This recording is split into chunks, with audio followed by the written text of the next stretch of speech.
Oke, sebelum kita masuki pembahasan, saya mau mengajak teman-teman semua buat yang belum subscribe supaya bisa terlebih dahulu tekan tombol subscribe-nya, supaya channel ini bisa terus berkembang dan memberikan informasi, hiburan, serta wawasan kepada kita semua. Oke, kalau sudah, langsung saja. Mari kita masuki pembahasan. Sulawesi Selatan, sebuah daerah yang bisa dibilang punya segi historis yang cukup panjang. Ada banyak peristiwa, tokoh, hingga hal-hal menarik yang bisa dikaji dari provinsi yang satu ini. Salah satunya adalah tentang asal mula peradabannya. Apabila kita telusuri, maka kita akan mendapatkan banyak sekali teori tentang asal mula peradaban di Sulawesi Selatan. Salah satu yang cukup menarik terdapat pada kitab Lagaligo, yang telah kita buat serialnya beberapa waktu yang lalu. Melalui kitab Lagaligo, kita mengetahui bahwa sang Dewata Patotowe memutuskan untuk berenggu dan memilih salah satu orang putranya untuk diturunkan ke bumi dan menjadi penguasa di bumi Sulawesi. Namun, versi Lagaligo ini memang agak sukar untuk dipercayai karena masih erat kaitannya dengan mitos, sehingga masih meragukan sekelompok orang. Namun meski begitu, ada pula teori lain yang beranggapan bahwa pada mulanya dataran Sulawesi ini semuanya ditutupi oleh air. Semuanya kecuali beberapa puncak gunung yang nampak. Konon kabarnya di puncak gunung inilah lahir beberapa kelompok masyarakat yang tinggal di atas puncak gunung tersebut. Seiring dengan berjalannya waktu, air tadi pun perlahan-lahan mulai surut dan nampaklah daratan-daratan yang lain. Hal ini pun dimanfaatkan para manusia tadi untuk membuat rakit dan mulai pergi mencari kelompok manusia lain di puncak gunung yang lain. Singkat cerita, mereka bertemu dengan kelompok manusia lain dan akhirnya menjalin komunikasi. Hingga mereka pun memutuskan untuk membangun peradaban awal seperti membuat rumah. Ada sebuah teori menarik yang juga disebutkan di sini, bahwa ada satu faktor penting yang membuat masyarakat di Sulawesi Selatan mampu menciptakan peradaban. Faktor tersebut bernama gaukeng. Gaukeng sendiri adalah sebuah benda yang dianggap sakral oleh masyarakat. Benda itu bisa berupa batu, biji-bijian, hingga batang pohon yang dianggap memiliki bentuk yang unik, yang berbeda. Masyarakat kala itu percaya bahwa benda-benda gaukeng ini dihuni oleh makhluk halus yang akan menolong manusia, yang akan mengabulkan permintaannya apabila manusia meminta dan berdoa padanya. Alhasil, dengan cepat kepercayaan gaukeng ini pun mulai menyebar dari satu kelompok masyarakat ke kelompok masyarakat yang lain. Adapun orang-orang yang menemukan gaukeng ini dianggap sebagai perantara yang menjadi penghubung antara makhluk gaukeng tersebut dengan manusia. Tak heran apabila orang tersebut kemudian dimuliakan oleh masyarakatnya dan disediakan tempat tinggal khusus untuknya. Bisa dibilang dari sinilah kemudian lahir yang namanya kepala suku atau pemimpin dari kelompok masyarakat tersebut. Apabila kita merujuk pada istilah sekarang, maka bisa disimpulkan bahwa gaukeng ini adalah bentuk dari animisme dan dinamisme yang ada di Sulawesi Selatan. Animisme dan dinamisme sendiri adalah bentuk kepercayaan terhadap benda-benda tertentu yang dianggap sakral dan keramat. Oke, mari kita kembali ke masa di mana gaukeng mulai dikenal. Adanya gaukeng berhasil membentuk masyarakat ke dalam kelompok-kelompok tertentu. Berkat bantuan kepala sukunya, dia kemudian mengklaim sejumlah wilayah sebagai batas daerah mereka. Tak lupa juga dia membagi masyarakatnya ke dalam kelompok inti dan kelompok biasa, yang mana masing-masing kelompoknya ini punya tugas dan tanggung jawab, serta punya gaukengnya masing-masing. Namun, namanya juga manusia, perselisihan pun kerap kali terjadi karena adanya pertentangan dengan kelompok gaukeng lainnya. Maka tak ayal peperangan pun sering terjadi saat itu.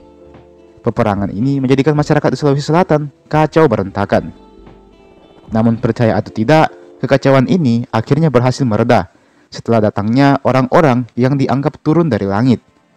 Orang-orang yang dianggap suci dan akan menjadi pendamai dari setiap peperangan yang ada. Kelompok orang ini disebut dengan istilah Tomanurung. Dalam kitab Lagaligo disebutkan bahwa pada masa peperangan ini disebut juga dengan istilah Si Andre Bale, di mana pada masa Si Andre Bale ini masyarakat berperang satu sama lain. Yang kuat memangsa yang lemah dan yang paling kuat akan jadi penguasa. Karena suasana yang mencekam ini, maka banyak kelompok masyarakat memutuskan untuk berdoa agar diturunkan seorang pemimpin yang akan mendamaikan mereka semua. Hingga datanglah seorang Tomanurung yang menjadi pendamai konflik tersebut. Tomanurung ini bukan hanya satu orang saja. Di beberapa daerah di Sulawesi Selatan, tercatat mereka punya tomanurungnya masing-masing. Jadi bisa dibilang tomanurung ini ada beberapa orang. Nah, tomanurung inilah yang kemudian menyatukan masyarakat untuk kemudian membentuk sebuah kelompok masyarakat yang baru, di mana dia menjadi pemimpinnya. Lambat laun, kelompok tersebut pun kian besar, hingga akhirnya menjadi sebuah kerajaan. Inilah awal mula peradaban Sulawesi Selatan mulai dikenal dunia. Tercatat ada banyak sekali kerajaan yang ada di Sulawesi Selatan. Di antara banyaknya kerajaan tersebut, terdapat beberapa yang paling dominan. Dimulai dari kerajaan Luwu, lalu berlanjut ke kerajaan Siang yang ada di daerah Pangkep, hingga kerajaan Bone dan Goa. Dan tak lupa pula kelompok masyarakat di Toraja dan juga masyarakat Mandar. Setiap kerajaan ini mengidentikan dirinya ke dalam sebuah suku. Nah, di antara sekian banyak suku yang pernah tercatat, ada 4 suku besar yang mendominasi peradaban di Sulawesi Selatan kala itu. Suku-suku tersebut adalah Bugis, Makassar, Toraja, dan Mandar. Adapun kerajaan Luwu dianggap sebagai kerajaan tertua di Sulawesi Selatan. Kerajaan ini cenderung jadi kerajaan yang amat sangat dihormati oleh kerajaan-kerajaan lain di Sulawesi Selatan, karena dianggap sebagai nenek moyang dari setiap kerajaan lain yang ada di Sulawesi Selatan. Kerajaan Luwu juga dianggap sebagai nenek moyang dari suku Bugis itu sendiri. Sehingga tak heran dewasa ini banyak yang menganggap bahwa Luwu itu adalah bagian dari kerajaan Bugis. Atau lebih tepatnya mungkin bisa disebut dengan Bugis kuno. Keempat suku ini menjadi dasar dari setiap budaya hingga kepercayaan yang ada di Sulawesi Selatan.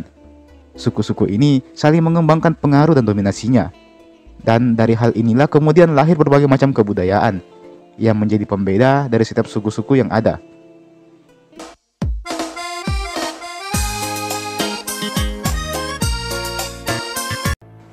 Pertama-tama, mari kita mulai dengan Toraja. Komunitas masyarakat di Toraja kala itu bisa dibilang berada pada posisi yang paling tidak menguntungkan. Bagaimana tidak, lokasi daerah mereka ada di pegunungan, yang bisa dianggap amat sangat terpencil.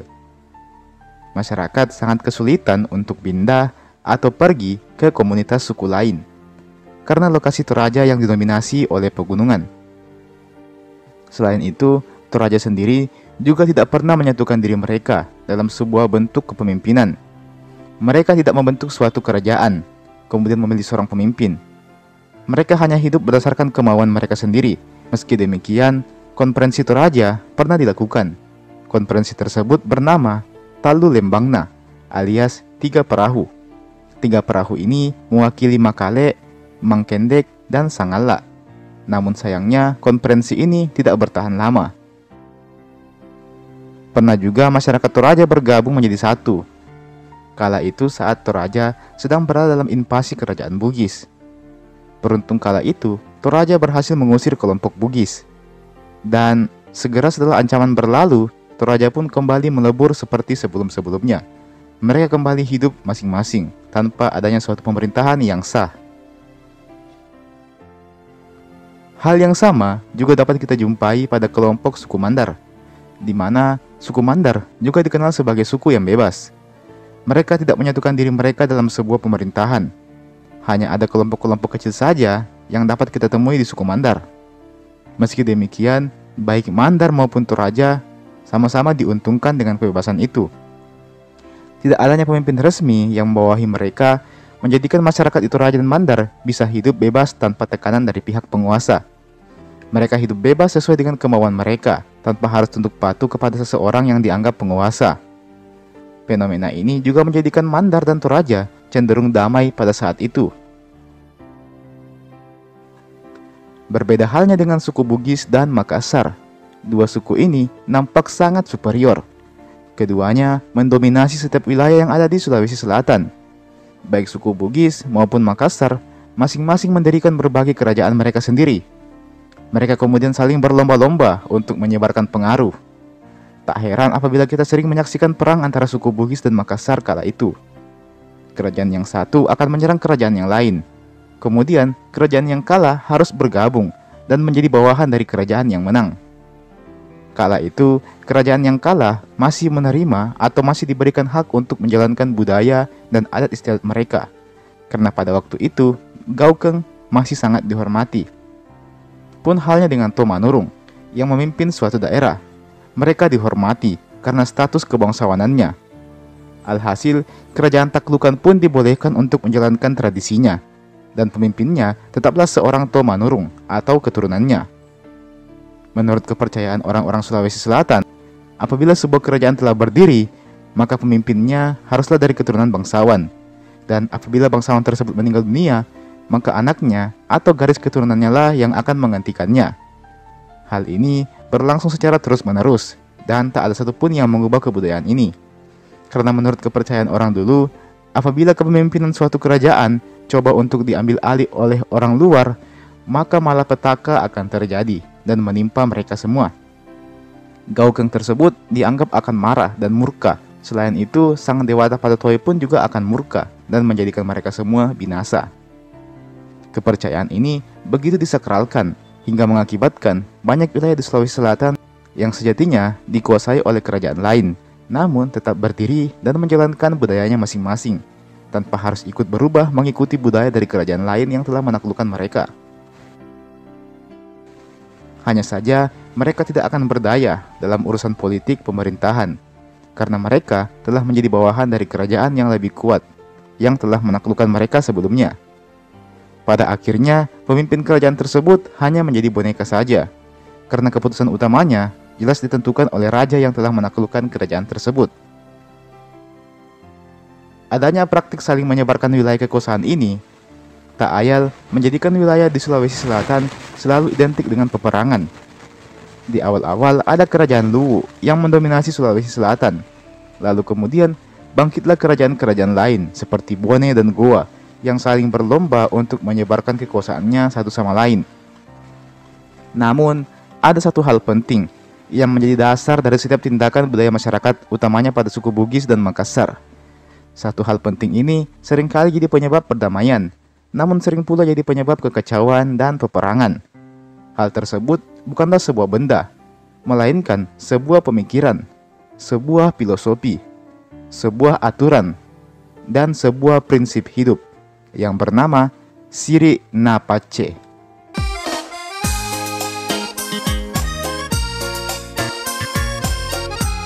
Kerajaan Luwu adalah kerajaan pertama yang dikenal di Sulawesi Selatan.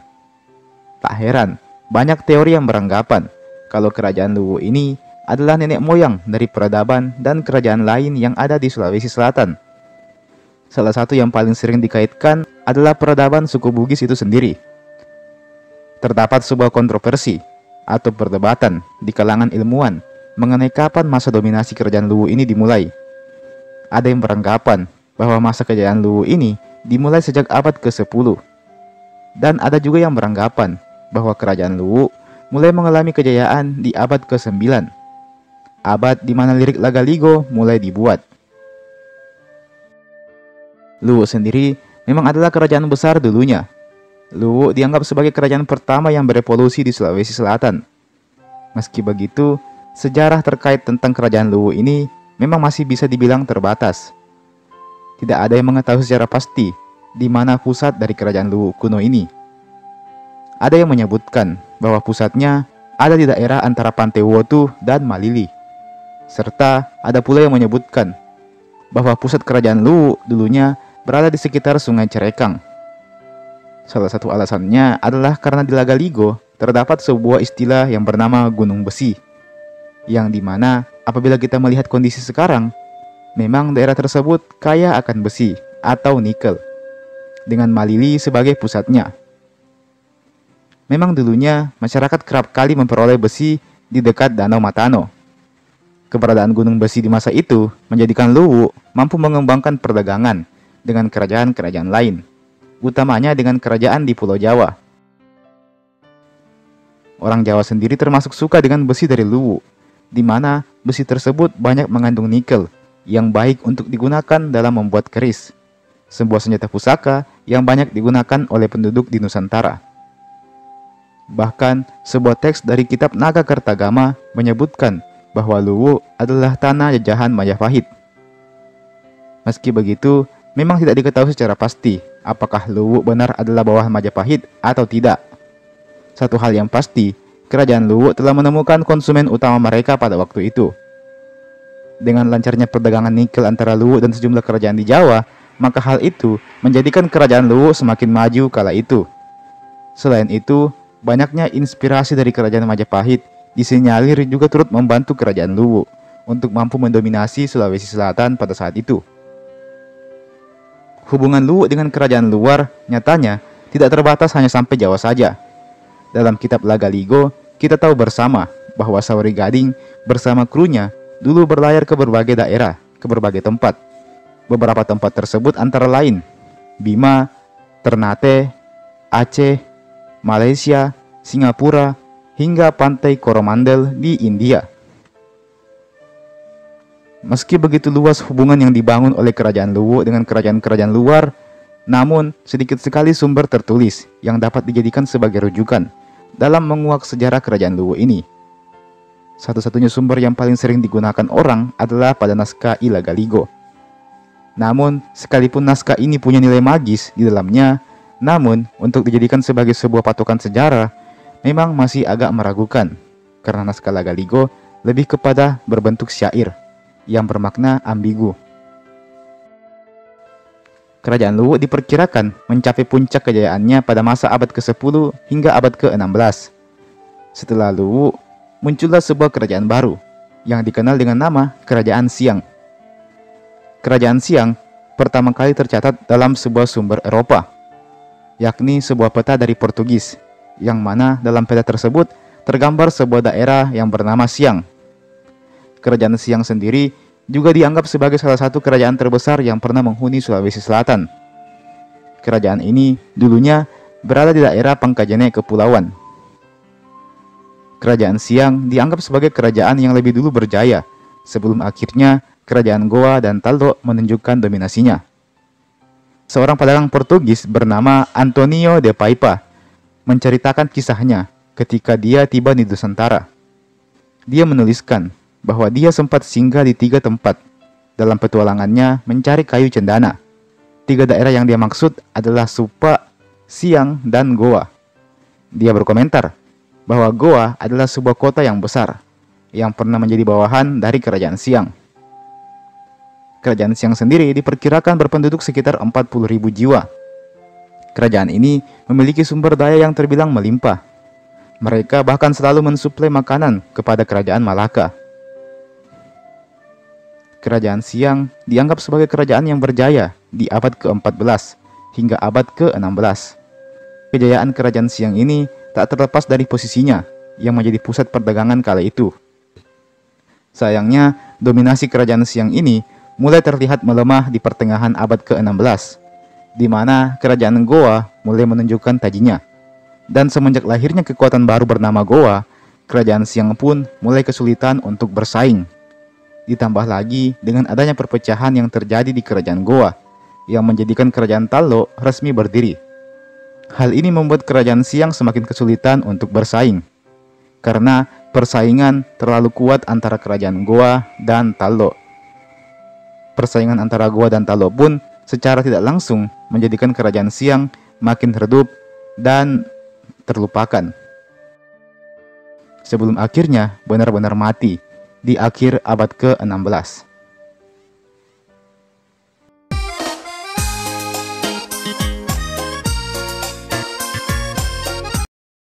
Kerajaan Luwu dengan cepat tumbuh menjadi salah satu kerajaan paling dominan di Sulawesi Selatan. Semua itu semakin jelas terlihat usai Luwu resmi dipimpin oleh seorang datu yang bernama Raja Dewa. Raja Dewa atau yang juga disebut dengan Datu Kelali Tosangereng ini diperkirakan memerintah pada akhir abad ke-15 hingga awal abad ke-16. Datu Raja Dewa ini memulai kepemimpinannya dengan membuat sebuah kebijakan untuk memberikan daerah Larompong, Maluse, dan Salo kepada Wajo, dengan tujuan agar wilayah kekuasaan Wajo makin bertambah. Selain itu, juga untuk memberikan kesan bahwa Wajo dan Luwu adalah 2 kerajaan yang sejajar kekuasaannya dan juga derajatnya. Meski begitu, nyatanya tidaklah seperti itu. Pasalnya, Luwu dan Wajo punya status yang berbeda. Dalam sejarahnya, Luwu pernah menaklukkan wilayah Wajo ini, dan kemudian membuat perjanjian ayah dan anak, di mana Luwu menjadi semacam pemimpin atau ayah, sedangkan Wajo menjadi bawahan Luwu alias anak. Namun belakangan ini, nampaknya Luwu jadi berubah pikiran. Majunya perdagangan di Wajo menjadikan Luwu merubah siasatnya. Perjanjian ayah dan anak itu tidak lagi diberlakukan dan diganti dengan perjanjian saudara. Sebuah persekutuan di mana Luwu dan Wajo menjadi setara. Hal ini semata-mata dilakukan oleh pihak Luwu demi mengambil manfaat dari perdagangan yang lumayan berkembang di Wajo kala itu. Melalui Sungai Cendrana, sebuah sungai yang menghubungkan antara Wajo dan Bone. Sebuah sungai yang kerap kali dilintasi para pedagang yang hendak berjualan. Maka Luwu pun kemudian membangun sebuah tempat tinggal di sungai tersebut. Ada motif lain di balik Luwu yang secara tiba-tiba menjadikan Wajo sebagai daerah sekutunya. Salah satu tujuan Luwu adalah untuk menguasai sebuah daerah yang bernama Sidenreng. Sidenreng sendiri bisa dibilang adalah batas dari wilayah Luwu kala itu. Setelah Sidenreng, maka sudah masuk ke wilayah Kerajaan Siang. Luwu jelas tidak mau jika wilayah Sidenreng pada akhirnya menjadi milik Kerajaan Siang. Olehnya itu, Luwu pun memutuskan untuk mengatur siasat demi mendapatkan wilayah Sidenreng. Wilayah Sidenreng sendiri memang termasuk wilayah yang besar kala itu. Seorang pedagang dari Portugis turut menggambarkan bahwa wilayah Sidenreng ini tak ubahnya kota besar dan terkenal. Berpusat di sebuah danau yang dapat dilayari dan dikelilingi oleh rumah-rumah pemukiman. Menurut kronik Wajo, pada akhirnya Luwu bersama dengan Wajo melakukan serangan ke wilayah Sidenreng, namun gagal menguasai wilayah itu. Mereka tidak menyerah, serangan kedua pun dilancarkan, namun lagi-lagi mereka gagal menaklukkan wilayah Sidenreng. Sebelum akhirnya pada serangan ketiga, dengan kombinasi Luwu yang menyerang melalui laut, serta Wajo yang menyerang lewat darat, maka wilayah Sidenreng pun berhasil ditaklukkan oleh Luwu dan Wajo. Setelah penaklukan Sidenreng, Luwu nampak makin berkuasa dan dominan. Datuk Luwu kala itu, yakni Raja Dewa, nampak belum puas dengan menaklukkan wilayah Sidenreng. Dia menginginkan kekuasaan yang lebih, dan pada akhirnya Luwu pun menemukan target taklukan mereka berikutnya, sebuah wilayah yang bernama Bone. Meski begitu, memang Datuk Dewa Raja dan Arumpone kala itu, yakni La Tenrisuki, sedang terlibat suatu perselisihan. Maka lengkaplah sudah alasan Luwu untuk menyerang Bone. Dengan bantuan sekutunya, yakni Wajo, maka Luwu pun maju dan menyerang wilayah kerajaan Bone. Namun sayang, dalam peperangan tersebut, pihak kerajaan Bone berhasil menang dan mengalahkan Luwu serta Wajo. Datuk Luwu, Dewa Raja, dibiarkan kabur hanya dengan sisa 20 orang pengawalnya. Setelah kekalahan Luwu tersebut, dibuatlah sebuah perjanjian yang bernama Polo Malelae di Unyi, yang artinya pematahan senjata di Unyi. Bersamaan dengan perjanjian ini, maka menandai juga tentang lahirnya sebuah kekuatan baru di daratan Sulawesi Selatan. Dialah Kerajaan Bone. Bone pun resmi menggantikan Luwu sebagai kerajaan yang paling berkuasa di Sulawesi Selatan. Kerajaan Bone sendiri adalah kerajaan yang awalnya terdiri dari 7 kelompok komunitas. Ketujuh kelompok ini awalnya bersatu dan membentuk sebuah kesatuan yang bernama Kawerang, sebuah istilah yang bermakna beberapa batang padi yang diikat menjadi satu. Setiap kelompok ini kemudian terus mempertahankan pemimpinnya masing-masing. Ketujuh pemimpin ini kemudian membentuk sebuah kesepakatan yang bernama Matoa Pitu atau 7 tetua, di mana mereka bersama-sama menjadi pemutus setiap kebijakan yang akan diterapkan di Bone. Seiring dengan berjalannya waktu, istilah Kawerang ini pun kemudian diubah agar namanya lebih sesuai. Maka lahirlah nama Watampone, yang dapat juga diartikan sebagai tubuhnya Bone, yang dimana ini juga menandakan pusat atau inti dari kerajaan Bone tersebut.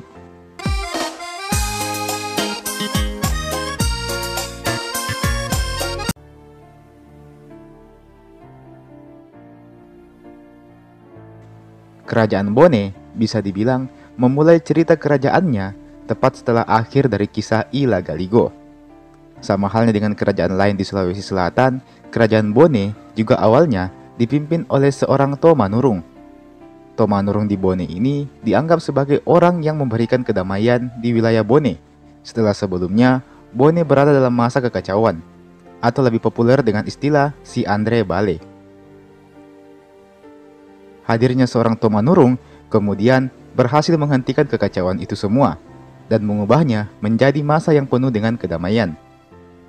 Ditetapkannya seorang penguasa Tomanurung di Bone juga diikuti dengan pembentukan Dewan Penasehat yang bernama Arup Pitu, yang artinya 7 penguasa. Ketujuh Arup Pitu ini berasal dari 7 kelompok yang berbeda-beda, di mana ketujuhnya tersebut adalah pemimpin dari setiap kelompok yang ada. Kemudian, waktu pun terus berlalu. Penguasa-penguasa Bone berikutnya pun terus berusaha untuk memajukan kerajaan Bone dari segi ekonomi dan sebagainya.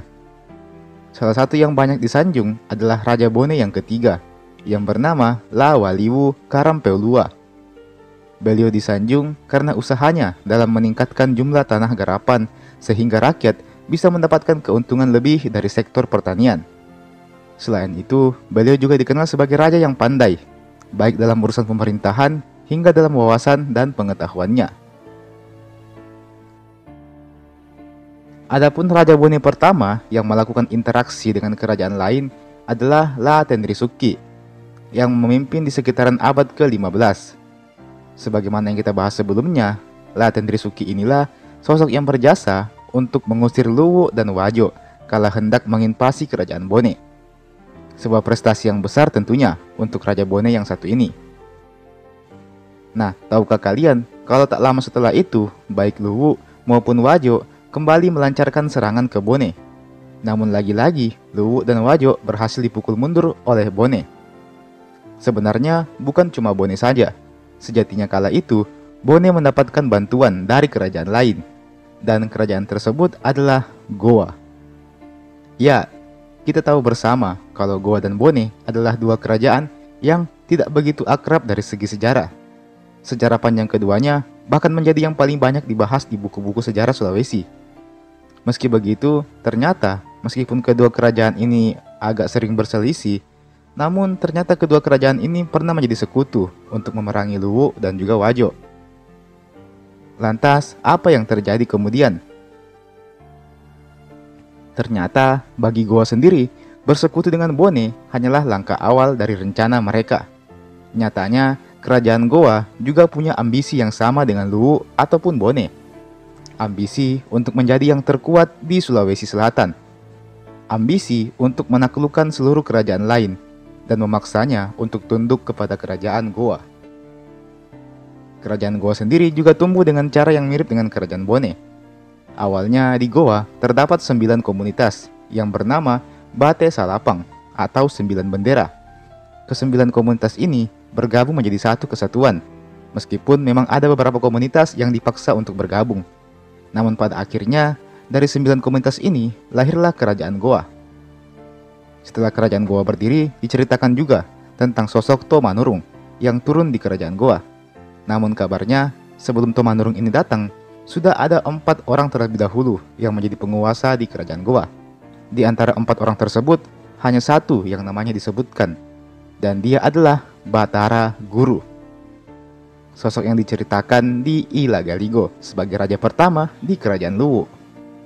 Tak heran apabila sejarah kerajaan Goa memang punya keterkaitan yang lumayan erat dengan sejarah kerajaan Luwu, bahkan sampai sekarang ini. Kemudian diceritakan juga bahwa Batara Guru beserta 3 tokoh lainnya ini kemudian menghilang, yang kemudian membuat Goa berada dalam masa kekosongan pemimpin. Setelah itu, 9 pemimpin komunitas tadi pun memutuskan untuk memilih seorang pemimpin baru, yang disebut juga dengan nama Pacalla. Setelah itu, turunlah kemudian seorang Tomanurung di Goa. Tomanurung ini berjenis kelamin perempuan. Dia bersama dengan suaminya, yang bernama Karaeng Bayo. Kemudian memutuskan untuk memimpin Goa. Dalam tahun-tahun berikutnya, terdapat pula sebuah daerah bernama Tallo, yang juga punya hubungan erat atau dekat dengan goa, sehingga tak heran apabila kedua daerah ini mendapat julukan Ruari Karaeng Nasere Ri Ata, atau dua penguasa, satu rakyat. Memang hanya sedikit saja raja-raja awal kerajaan Goa yang disebutkan dalam kroniknya. Salah satu yang tercatat adalah Karaeng Goa yang ke-9 yang bernama Tumapa Risi Kallona, yang juga memerintah di awal abad ke-16. Seorang pengunjung Portugis pernah berkomentar bahwa terdapat sebuah daerah di kerajaan Goa yang bernama Makassar. Makassar ini dulunya sangatlah kecil, sebelum akhirnya Karaeng Goa, yakni Tumapa Risi Kallona, memutuskan untuk mengubah daerah Makassar ini menjadi daerah yang lebih luas. Raja Goa inilah yang juga berjasa dalam menyatukan daerah Goa dan Talo ke dalam sebuah sumpah. Raja ini juga begitu dikenang oleh masyarakat karena masa kepemimpinannya dikenal sebagai masa-masa terbaik kerajaan Goa kala itu. Hasil panen yang melimpah, tangkapan ikan yang banyak, hingga ekspansi wilayah kerajaan Goa. Tak ayal membuatnya menjadi salah satu pemimpin terbaik di Goa sepanjang masa.